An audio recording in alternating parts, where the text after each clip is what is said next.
ल आज हामी हङकङको बोट यात्रा सुरु गर्दैछ। हेर्नुहोस्, आहा सलालालाला वारी, यो पर्यो वारी हङकङ, यो पर्यो वारी हङकङ।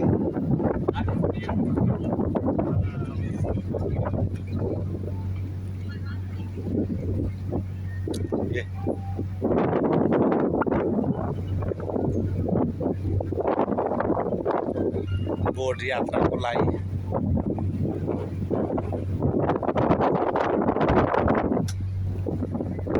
अहिले वारी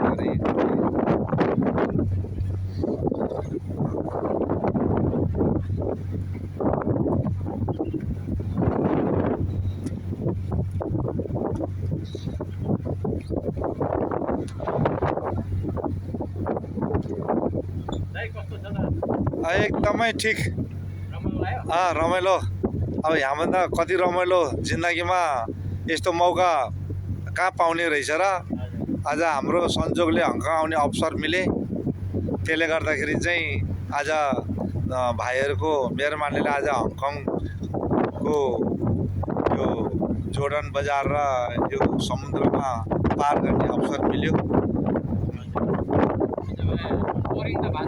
ना एकदम बोरिङ। आज त के भन्छ, रातै नहोस् जस्तो लागेछ। हेर सर, हावा कति मिठो।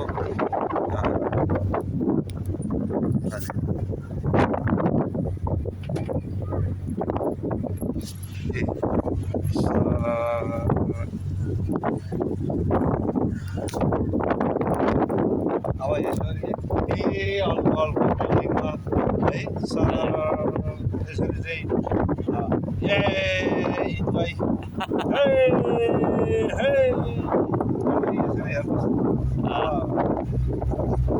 मौका जिन्दगीमा केही छैन है। समय चाहिँ अलि छोटो भयो त है। अलि 2 हप्ता 3 हप्ता 2 हप्ता छुट्टी भयो भए अझै हङकङको कुना घुम्ने मौका पाउनुहुन्थ्यो। राम्रो हो भाइ। हजुर, किनकि 40 मिनट अहिले सफर गर्नु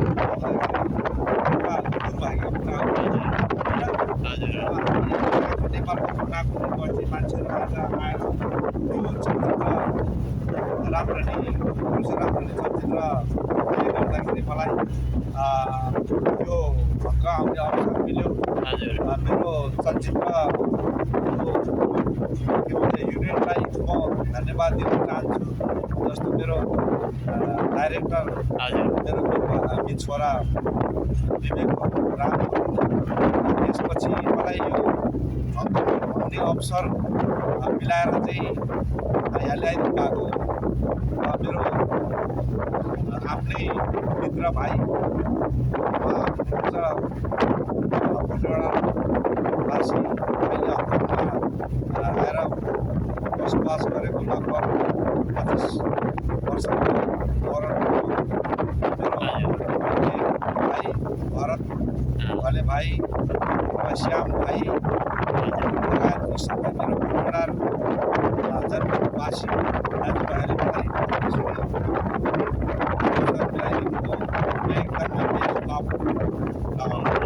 अनि हिजोको बिग बुद्ध घुमाइ भयो भरत दाइसँग। अनि कस्तो भयो त दाइ बिग बुद्ध पनि एकदमै राम्रो। यति अर्को छुट्टीमा हामी केबल कारमा एकदमै केबल कारमा गएर चाहिँ हाम्रो अवसर पायो। त्यसपछि हामी हाम्रो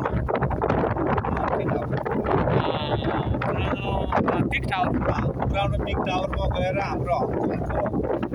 सबै एरिया समुद्रबाट लिएर एयरपोर्टबाट लिएर यो हङकङको कनाकुनी सबै ठाउँमा देख्ने यति 450 मिटर फिट अर्को हाइट रहेछ। त्यस हाइटबाट हामीले हङकङको एक कनाकुनी देख्न मिल्यो।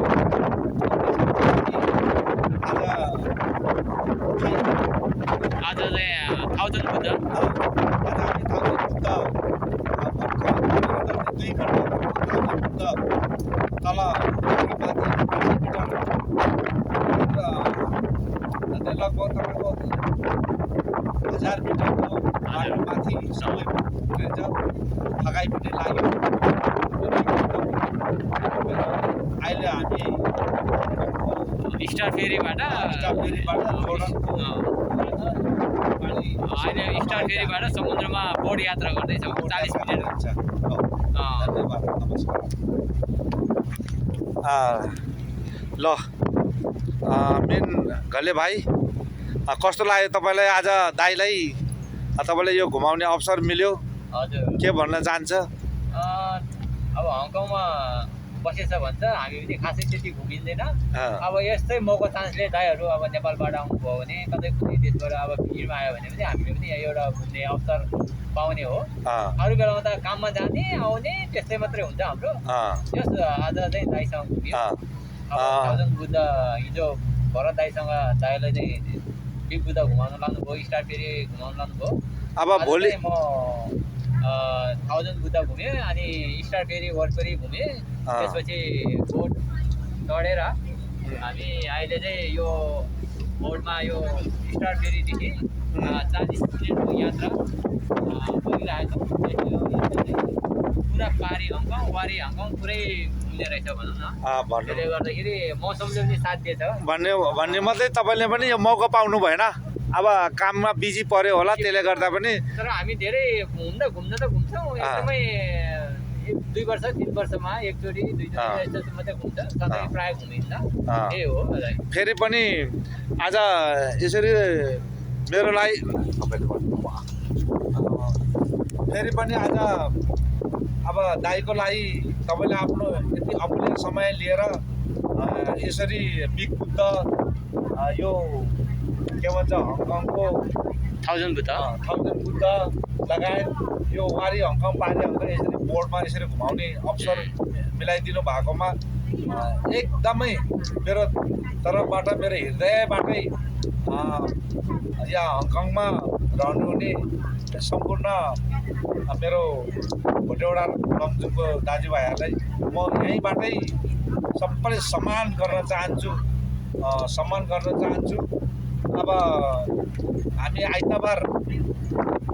30 गते यमाताई हलमा हामी फिल्म पनि मलेसिया रामरानीको चलचित्र पनि सो हुँदैछ त्यस चलचित्रमा मेरो हङकङमा रहनु हुने मेरो लमजुङको खास गरेर मेरो भोटेवडामा रहनु हुने मेरो मित्र भाइ सोल्टी दाजुभाइ सम्पूर्णले यमाताई हलमा आएर मलेसिया रामरानी चलचित्रलाई हेरेर एउटा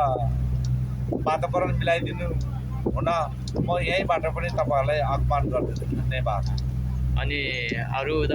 केही भन्नु छ अरू सबै ठिकै छ धन्यवाद छ हुन्छ अब भोलिको दिनमा अब श्यामबहादुर भाइले फेरि शनिबारको दिनमा घुमाउने भन्ने उहाँको छँदैछ भरे सल्लाह सुझाव गरेर के हुन्छ त्यो कुराहरू अब समयको अभाव अलिकति कम भयो दाइले पनि अब 1 हप्ता छुट्टी जानुभएको रहेछ त्यसले गर्दै अझै घुम्ने ठाउँ त प्रशस्तै थियो अब ओसन पार्क छ डिज्नील्यान्ड छ अब अरू ठाउँहरू पनि धेरै छन् तर पनि हामी सकेसम्म साथीभाइसँग सल्लाह गरेर अझै 2-3 दिनमा कोसिस गर्छौँ त्यही हो हस् त धन्यवाद ल अब हामी पारी हङकङ जाँदैछु वहाँ गएपछि फेरि हामी यो समुद्रको एक फन्डको चाहिँ हामी घुमेर हामी फेरि